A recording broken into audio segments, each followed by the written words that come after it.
เอาอีหลีดิแม่ ดีเดี๋ยวค่อยไปอีก2 มื้อ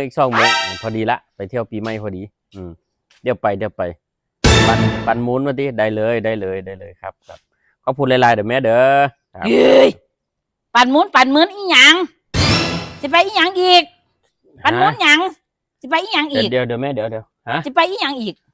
ไปหยังก็แม่แล้วอีปั่นหมุนให้โอ้ยแต่ของเก่ากับบ้านได้ขนมาเบิดอยู่บ่เอาแม่เอ้ยแม่ลูกบ่เอาดอกเอาให้แม่ป้ากับเอาโลดเด้อ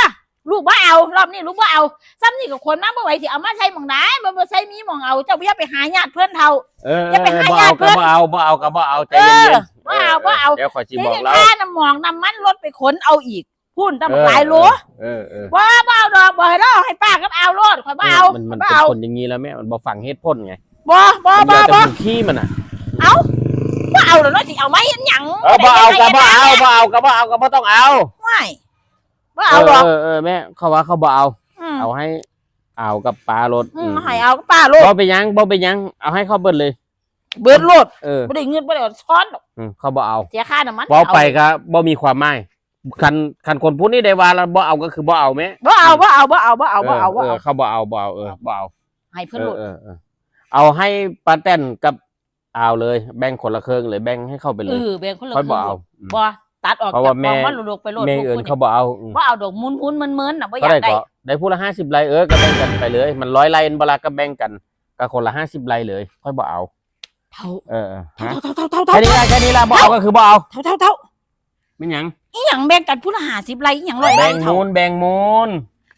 อีหยังคือมี50มี100เท่าเอากัดนามันมี100ไร่เราสิแบ่งหมูลูก3คนผู้ละ30ไร่บ้านนี้เจ้าว่าบ่เอาข้อยก็บอกให้แบ่งให้เอาไป50ไร่ให้ป้าไป50ไร่จบว้าวอยู่นี่แบ่งมันสิเดี๋ยวเนี่ยก็แบ่งมูลแบ่งมันแบ่งนานี่แหละเนาะมันเป็นแบ่งขี้ไก่สิเท่าขี่ไก่กับแบ่งกันแล้วเด้บางหันกับแบ่งกันแล้วเด้มูลขี่ไก่นั่นน่ะอันนี้แบ่งมูลให้มูลนาโอ้ยเนาะเอาแม่นหยังบ่ค่อยเงินแท้แบ่งไปแล้วบอกแล้วบ่แม่นแบ่งขี้ไก่สิเท่าบ่แม่นแบ่งมูลไก่สิเท่ามูลให้มูลนาเท่าแบ่งไปแล้วมูลให้มูลนาแม่นให้เพิ่นไปเบิดเลยบ่เอาดอกเฮาก็จังบ่รับจ้างกินไปมื้อๆเอาก็ได้ดอกเฮาบ่เป็นหยังให้เขาให้เขาให้แม่ข่อยไม่นะข่อยสิเว้าไหมเว้าแล้วข่อยเว้าคำใดคำนั้นข่อยเว้าคำใดคำนั้นคือตัดแล้วก็คือตัดเลยบ่เอาโอ๊ยแม่หยังขอลองหลายๆล่ะโทษไหมเนี่ยข่อยสิเว้ากับโอ้ยเราบ่คุยดอกแม่เราบ่มีเวลามาคุยเรื่องไร้สาระแบบนี้30ไร่ละ500,000บ่ลิตรแล้วนะเท่า